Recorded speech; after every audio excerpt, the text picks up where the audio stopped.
ജെറമിയ പ്രവാചകന്റെ പുസ്തകമുള്ള വായന 13-ാം അധ്യായം 15 മുതൽ 27 വരെയുള്ള വചനങ്ങൾ. ഭാഗം 2. നിന്റെ കാൽപാദങ്ങൾ ഇരുൾ നിറഞ്ഞ മലകളിൽ ഇടറുന്നതിന് മുമ്പ് കർത്താവിന് മഹത്വം നൽകുവിൻ. വചനം 15. ജെറൂസലേമിന് മുന്നറിയിപ്പ്. നിങ്ങൾ കാതോർത്തു കേൾക്കുവിൻ, അഹങ്കരിക്കരുത്. കർത്താവാണ് അരുളി ചെയ്തിരിക്കുന്നത്. കർത്താവ് അന്ധകാരം വരുത്തുന്നതിന് മുമ്പ്, നിങ്ങളുടെ കാൽപാദങ്ങൾ ഇരുൾ നിറഞ്ഞ മലകളിൽ ഇടറുന്നതിന് മുമ്പ് നിങ്ങളുടെ ദൈവമായ കർത്താവിന് മഹത്വം നൽകുവിൻ. അല്ലെങ്കിൽ നിങ്ങൾ വെളിച്ചം തേടുമ്പോൾ മരണത്തിൻ്റെ നിഴലും കൂരിരുട്ടുമായിരിക്കും ലഭിക്കുക.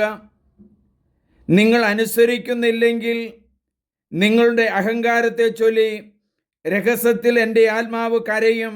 കർത്താവിൻ്റെ അജഗണത്തെ അടിമത്വത്തിലേക്ക് കൊണ്ടുപോകുകയാൽ ഞാൻ ഉള്ളുരുകി കരയും. കണ്ണീർ ധാരധാരയായി ഒഴുകും.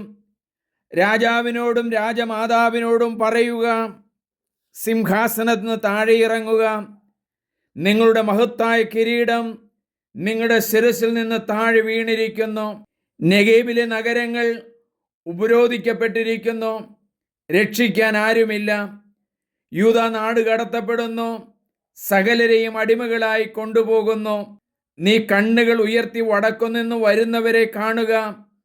നിന്നെ ഭരമേൽപ്പിച്ചിരിക്കുന്ന ആട്ടിൻപറ്റം, നിന്റെ മനോഹരമായ അജഗണം എവിടെ?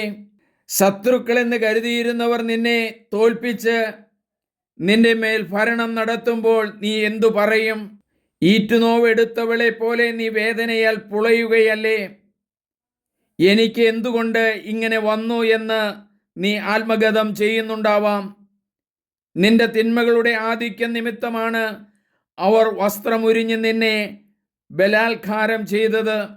എത്യോപ്യക്കാരന് തൻ്റെ തൊലിയോ പുള്ളിപ്പുലിക്ക് തൻ്റെ പുള്ളിയോ മാറ്റാനാകുമോ? എങ്കിൽ തിന്മ ചെയ്ത് ശീലിച്ച നിനക്ക് നന്മ ചെയ്യാനാകും. മരുഭൂമിയിൽ നിന്ന് വീശുന്ന കാറ്റിൽ പതിരുന്ന പോലെ നിങ്ങളെ ഞാൻ ചിതറിക്കും. നിനക്കായി ഞാൻ അളന്നു വച്ചിരിക്കുന്ന ഓഹരി ഇതാണ്. എന്തെന്നാൽ നീ എന്നെ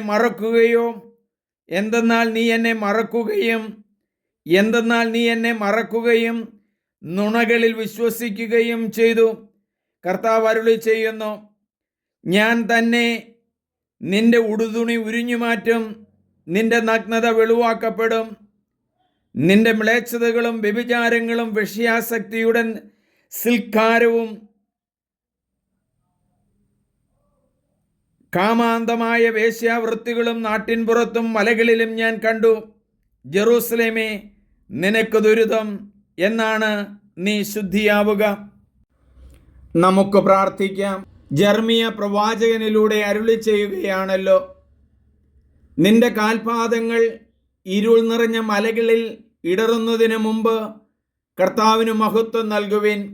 പാപത്തിൻ്റെ വലിയൊരു കൂടാരത്തിൽ ചെന്ന് വീണിരിക്കുന്ന യൂദാ നിവാസികളോടും ഇസ്രായേൽ ജനത്തോടും പറയുകയാണ്, അനുതാപത്തോടെ തിരിച്ചു വരുവാൻ. നിങ്ങളെ അടിമകളായി കൊണ്ടുപോകും. കിരീടം രാജാവിൻ്റെയും രാജ്ഞിയുടെയും ശിരസിൽ നിന്ന് താഴെ വീണിരിക്കുന്നു. ശക്തമായ പാപമായ മ്ലേച്ഛതകൾ, വ്യഭിചാരം, വേശ്യാസക്തി, അഹങ്കാരം ഇതെല്ലാം മാറ്റി കർത്താവിനെ ധരിക്കുവാൻ, കർത്താവിനെ സ്വീകരിക്കുവാൻ അങ്ങ് ആഹ്വാനം ചെയ്യുന്നതിന് നന്ദി പറയുന്നു. ദൈവമേ, ഇന്നും ഇത്തരം പാപങ്ങളെല്ലാം ഞങ്ങളുടെ സമൂഹങ്ങളിലുണ്ട്. എല്ലാ ജനതയും അനുതപിച്ച് ദൈവത്തിൻ്റെ സ്നേഹത്തിൻ്റെ കീഴിൽ ഒന്നിച്ചാകുവാൻ ഇടയാക്കണമേ. അതിനുവേണ്ടുന്ന പരിശുദ്ധാത്മാവിൻ്റെ അഭിഷേകം ഞങ്ങൾക്ക് നൽകണമേ. ദൈവമേ നന്ദി, ദൈവമേ ആരാധന. ഏറ്റവും സ്നേഹമുള്ളവരെ, നിങ്ങളെല്ലാവരും ഇത് സബ്സ്ക്രൈബ് ചെയ്യണം, ഷെയർ ചെയ്യണം. എൻ്റെ പേര് സണ്ണി പുൽപ്പറമ്പിൽ. ദൈവമേ നന്ദി.